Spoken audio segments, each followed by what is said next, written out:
Alright. I was reading the comments from my last video, 7 Deadly Sins Gaming. Check it out if you haven't already. Or don't. Whatever. And I read one particular comment that struck me, and it has become a talking point a lot of times on the internet. And that is that games in the 90s were more creative than games today. Yeah, sure. I mean, why not? We had all sorts of goofy stuff coming out. And I've recently begun compiling a list of all the games that I've ever played and beaten, and I haven't gotten up to the current generation yet, but I'm right about there. And so, I've already gone through the Nintendo 64 and the PlayStation, the SNES, and even on the tail end, even if you break the millennial barrier like the PlayStation 2 and the GameCube.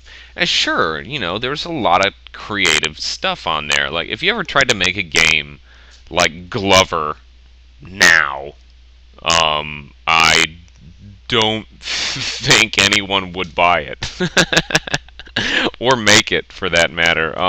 There's certain games that you can make back in the day that you can never run across nowadays. Let me try and find an example. I have the big list on my phone here. And I don't know if these profiles are public, but if you're curious to see all the games that I've played over the years, CLZ Games, I have a profile on there that should be roughly the same sort of thing. And even Game Boy Advance, look at these. Oh man. Okay, Amplitude for the PlayStation 2 out in 2003. One of your earlier rhythm games, controller-based. Interesting. Not bad. Animaniacs for the Genesis, of course, a platformer. Armored Core series from PlayStation. Area 51, the Army Men series. You can tell these are in alphabetical order. Just rattled off a ton of A games. Let's skip down a little bit. Let's see. Tut. The Bubsy games. Buck Bumble for the Nintendo 64. There's a game you wouldn't see today.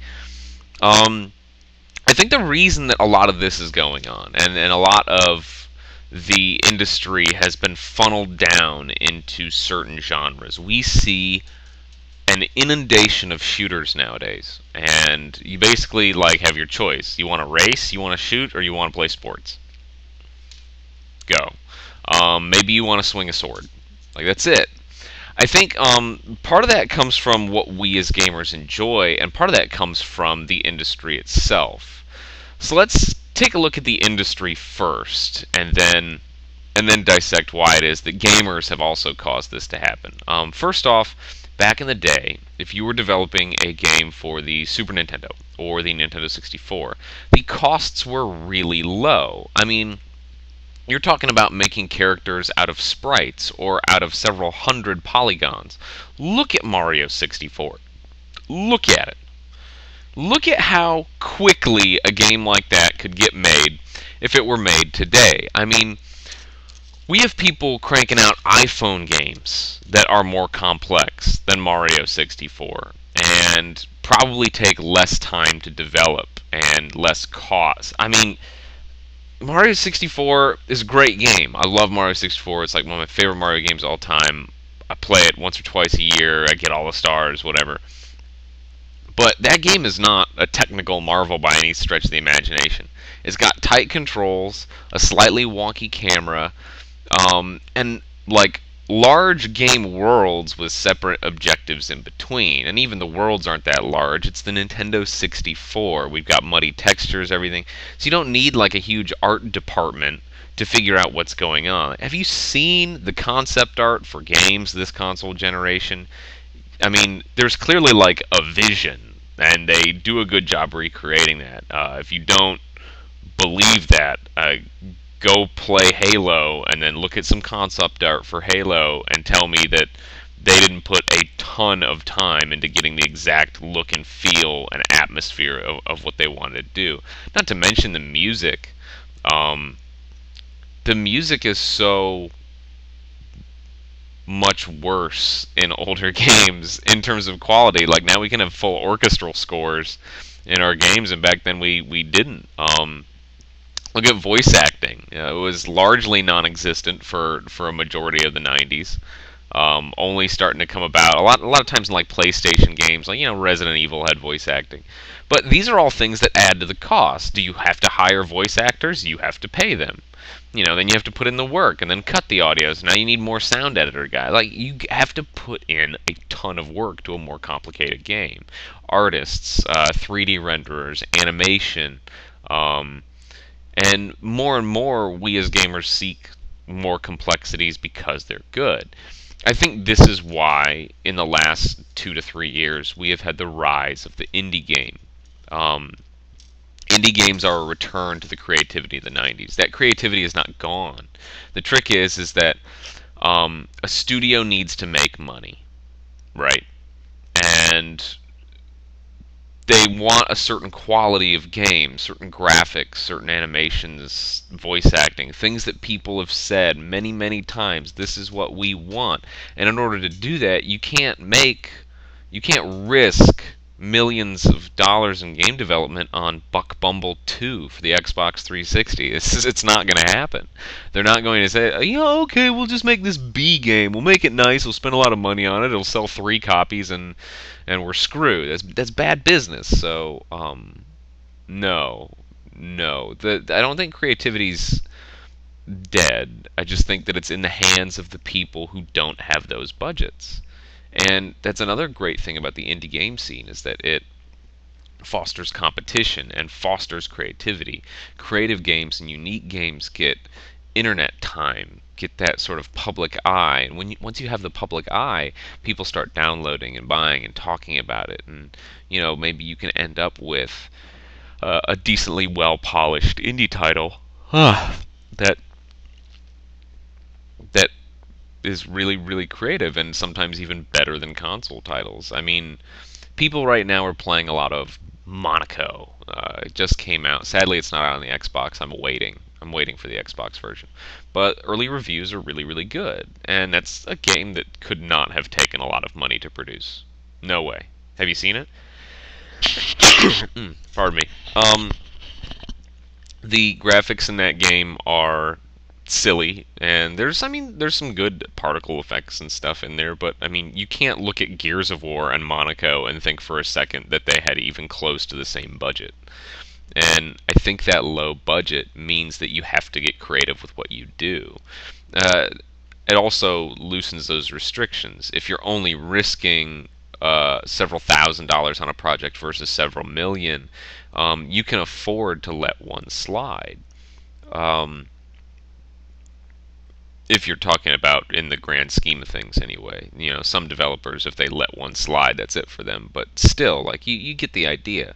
The second reason that creativity is seemingly gone is that we as gamers have voted with our dollars. We voted with our wallets, and we told the industry what we like.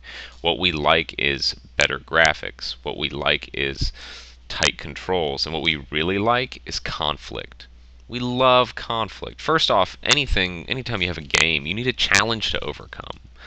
You need an obstacle to climb over.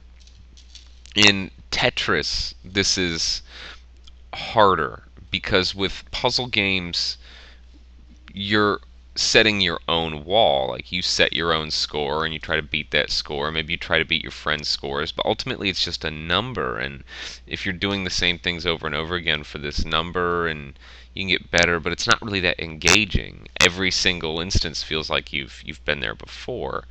Plus, you're not really directly conflicting with an obstacle. The game itself is sort of an obstacle that is gradual and ever evolving, so to speak. With Tetris, it's just getting faster, but that presents a challenge at the later levels.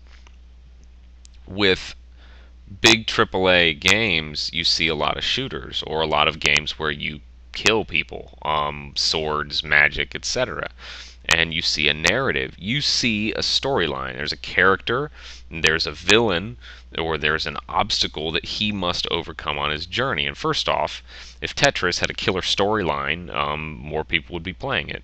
Second off, if Tetris had a gun, something like there's just something really fun about guns and games. There is. I mean, if there wasn't, I don't know how Space Invaders would have lasted. There's a reason that since GoldenEye, we have said yes to guns and games on a large scale. We really like shooting stuff. It's a really good gameplay mechanic, and it's easy. Sometimes up close, intense combat can be difficult for players to overcome if there's, a lot of intricacies to the combat. Case in point, Dark Souls. Way too many people die in Dark Souls. That game is not as hard as people are pouting on about, but I mean, that's what happens if you can't attack your enemy from 50 feet away. If you have to get up there and stab him in the face, it's going to be a bit more problematic. Maybe he shoves you off a cliff and you die. Oh no. So I think that we have voted that we want to shoot things because shooting things is fun. It's been fun since Duck Hunt and Metroid, and it's just always been a good time. So I mean, yeah, sure. Kenshin, what he really said, his comment that inspired me, he said, in the 90s there were so many original games and companies were not afraid to risk putting out something different. We sort of covered that. Now, if it's not Call of Duty, it will fail. I'm so worried that if Timesplitters comes back, that it will add the perk system. I still truly believe Timesplitters remains the best FPS series ever made. Yes! Haha, I love Timesplitters, and I was so sad when Timesplitters 4 for the PlayStation 3 never quite came to fruition, because they had a couple of screenshots, but it just never made it. First off, we've also voted with our dollars that the perk system is fine. It's a natural evolution of things. You can't let nostalgia get in the way of progress.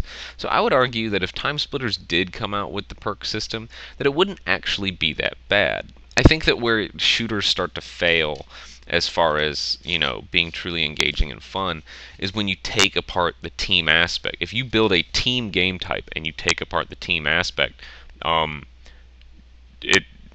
are you doing? And that's something that Call of Duty does very poorly. Like, hey guys, let's go play Search and Destroy. By the way, we're still going to give you individual points if you kill people.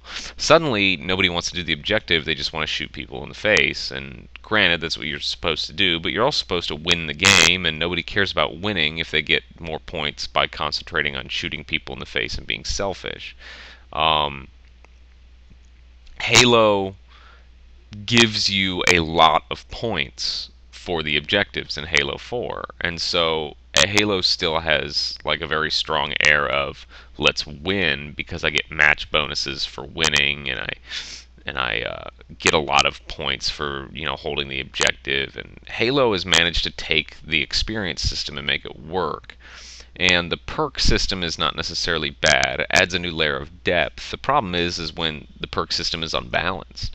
I mean, if you look at Modern Warfare 1 and 2, the perk system is pretty good. You can make a lot of creative builds, etc., etc.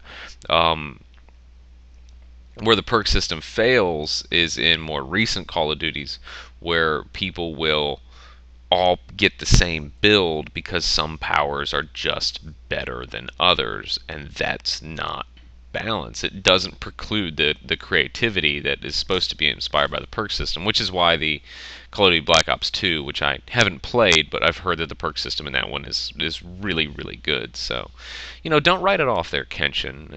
Timesplitters is good if you want like that nice arcadey shooter, just bang bang, do some Last Stand at the Mansion in the first one like I used to do for hours at a time, but the creativity's not dead. Just go looking for it in a different place. Like, go on Steam, go on the Xbox Live or the arcade or the PlayStation Network sort of extra titles. I'm not necessarily on board with the Xbox Live indie section because there's some real crap in that section, but the arcade and like your Steam Greenlight and stuff, that's where it's at. I mean, FTL, it's a cool game. Just see what's there, and then of course if you have like an iPhone or an Android, there's some good stuff there. Creativity is not dead, but you're going to find creativity at the same quality that you found old SNES and N64 games at. Like, don't expect to find a 360 game that revolutionizes gaming, because that's a big budget and a big risk. You don't know what's going to work. So get out there and explore, little man. I mean, I'm sure you play a ton of games, and I'm sure that you know, get around and see a lot of what there is to see. But you know, to the same token, just look. There's always something awesome and fun that you've probably never heard of. That if you stumble into the right community, you'll get there. Likewise with Timesplitters, I mean, keep playing it, man. But ultimately, people are going to stop playing Timesplitters, especially since it's not really an online game. So yeah, you're going to want to find a game that works and that has a more manageable and sustainable community. But I'm right there with you, man. I want to see Timesplitters 4, and I want to see it like the old ones, the level creator and everything. So, you know, as usual, thanks everybody. I keep getting more subscribers, surprisingly. But thanks everybody for watching. Feel free to tell me what you want to see out of a video. I'm still working on getting a nicer camera so that we can set up a let's play for something. Trying to still figure that out, and then yeah, I'd like to one day improve the quality of these videos, get some better things going. So yeah, thanks for watching. Oh, and by the way, if you would like to add me on Xbox Live, if you have it, my gamer tag is my name, except without the 1 and with spaces. So it's Troy space G space Door, no 1. You can go ahead and add me. Say, hey, I watch you on YouTube. I'll be like, sweet. Also on Wii U, I am Dedede or DDD or however it is you pronounce it. The Kirby villain, just DEDEDE 3 times. Bam. So go ahead, you know, hit me up on Wii U or that. I'd tell you the 3DS thing, but I don't even know how that works, like friend codes or something stupid. So we'll get there. Anyway, thanks for watching.